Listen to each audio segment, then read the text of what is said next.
Chapter 3. These are the nations the Lord left to test all those Israelites who had not experienced any of the wars in Canaan. He did this only to teach warfare to the descendants of the Israelites who had not had previous battle experience. The 5 rulers of the Philistines, all the Canaanites, the Sidonians, and the Hivites living in the Lebanon mountains from Mount Baal-Hermon to Lebo-Hamath. They were left to test the Israelites to see whether they would obey the Lord's commands, which He had given their ancestors through Moses. The Israelites lived among the Canaanites, Hittites, Amorites, Perizzites, Hivites, and Jebusites. They took their daughters in marriage and gave their own daughters to their sons and served their gods. The Israelites did evil in the eyes of the Lord. They forgot the Lord their God and served the Baals and the Asherahs.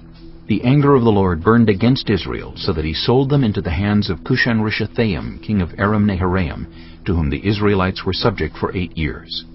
But when they cried out to the Lord, He raised up for them a deliverer, Othniel, son of Kenaz, Caleb's younger brother, who saved them. The Spirit of the Lord came on him, so that he became Israel's judge and went to war.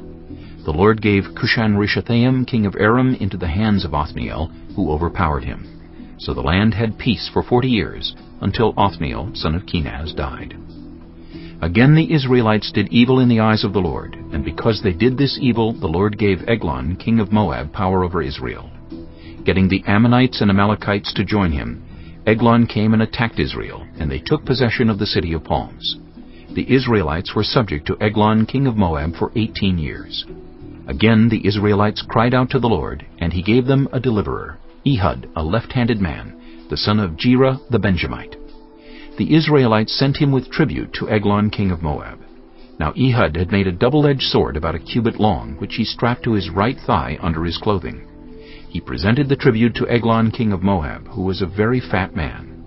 After Ehud had presented the tribute, he sent on their way those who had carried it.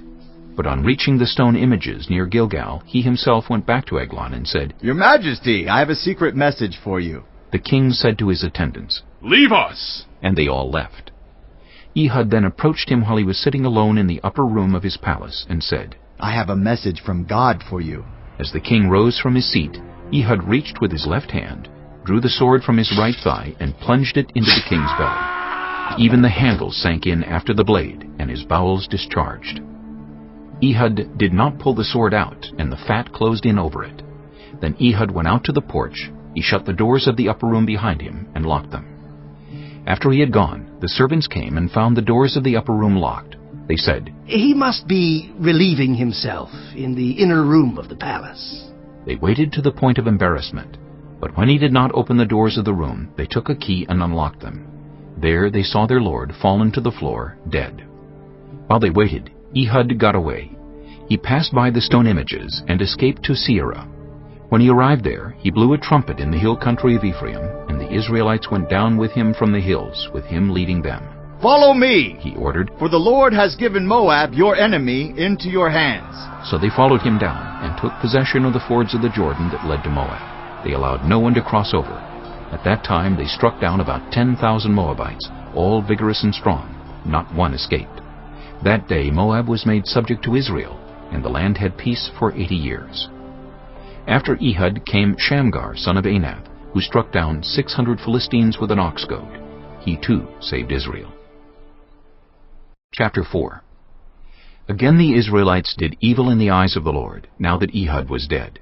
So the Lord sold them into the hands of Jabin, king of Canaan, who reigned in Hazor. Sisera, the commander of his army, was based in Harosheth-Hagoyim. Because he had 900 chariots fitted with iron, and had cruelly oppressed the Israelites for 20 years, they cried to the Lord for help. Now Deborah, a prophet, the wife of Lapidoth, was leading Israel at that time. She held court under the palm of Deborah between Ramah and Bethel in the hill country of Ephraim, and the Israelites went up to her to have their disputes decided. She sent for Barak, son of Abinoam, from Kedesh in Naphtali, and said to him, "The Lord, the God of Israel, commands you, Go, take with you 10,000 men of Naphtali and Zebulun, and lead them up to Mount Tabor. I will lead Sisera, the commander of Jabin's army, with his chariots and his troops, to the Kishon River, and give him into your hands." Barak said to her, "If you go with me, I will go.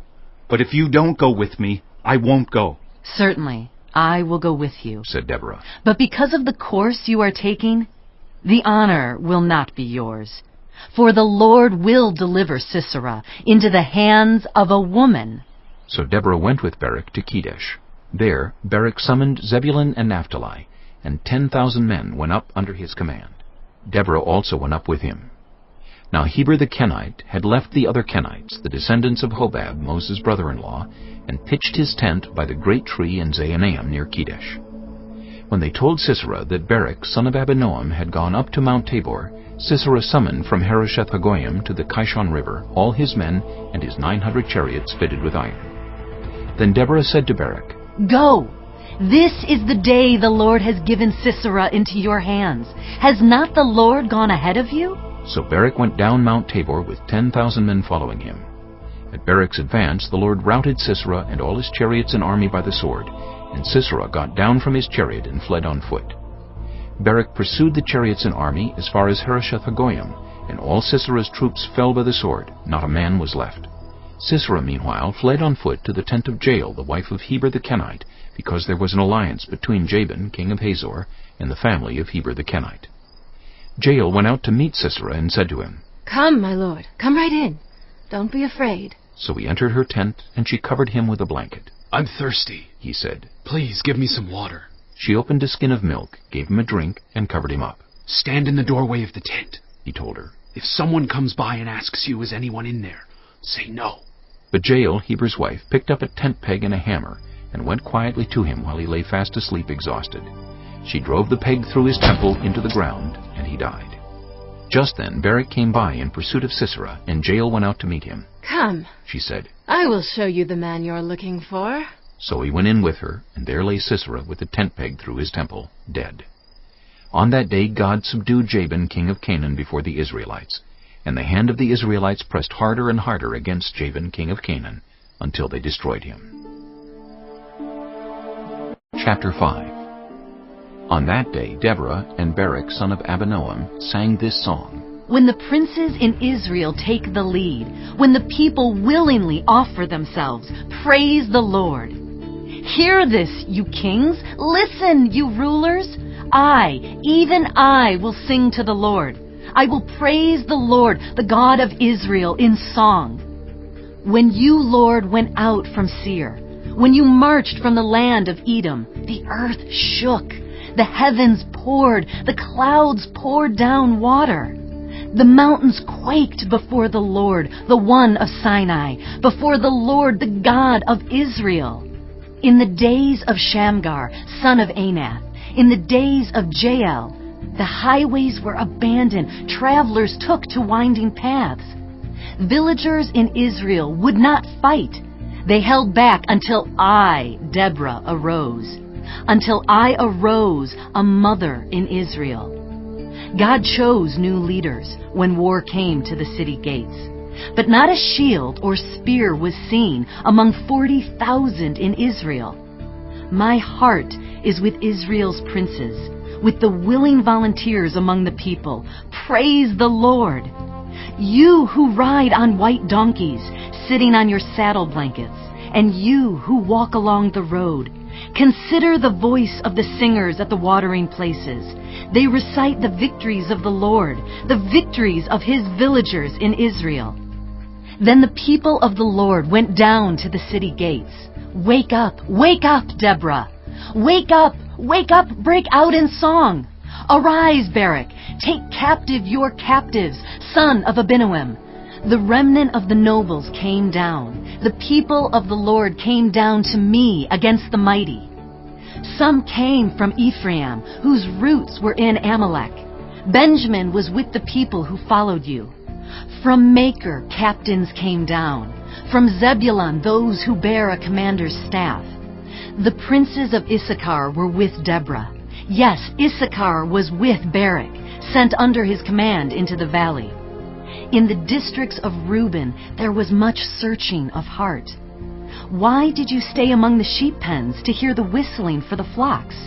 In the districts of Reuben, there was much searching of heart. Gilead stayed beyond the Jordan. And Dan, why did he linger by the ships? Asher remained on the coast and stayed in his coves. The people of Zebulun risked their very lives. So did Naphtali on the terraced fields. Kings came, they fought. The kings of Canaan fought. At Taanach, by the waters of Megiddo, they took no plunder of silver. From the heavens the stars fought. From their courses they fought against Sisera. The river Kishon swept them away, the age-old river, the river Kishon. March on, my soul, be strong. Then thundered the horses' hooves, galloping, galloping go his mighty steeds. Curse Miraz, said the angel of the Lord, curse its people bitterly, because they did not come to help the Lord against the mighty. Most blessed of women be Jael, the wife of Heber the Kenite, most blessed of tent-dwelling women. He asked for water, and she gave him milk. In a bowl fit for nobles, she brought him curdled milk. Her hand reached for the tent peg, her right hand for the workman's hammer. She struck Sisera, she crushed his head, she shattered and pierced his temple. At her feet he sank, he fell, there he lay. At her feet he sank, he fell. Where he sank, there he fell, dead. Through the window peered Sisera's mother. Behind the lattice she cried out, "Why is his chariot so long in coming? Why is the clatter of his chariots delayed?" The wisest of her ladies answer her. Indeed, she keeps saying to herself, "Are they not finding and dividing the spoils, a woman or two for each man? Colorful garments as plunder for Sisera, colorful garments embroidered, highly embroidered garments for my neck, all this as plunder?" So may all your enemies perish, Lord, but may all who love you be like the sun when it rises in its strength. Then the land had peace 40 years.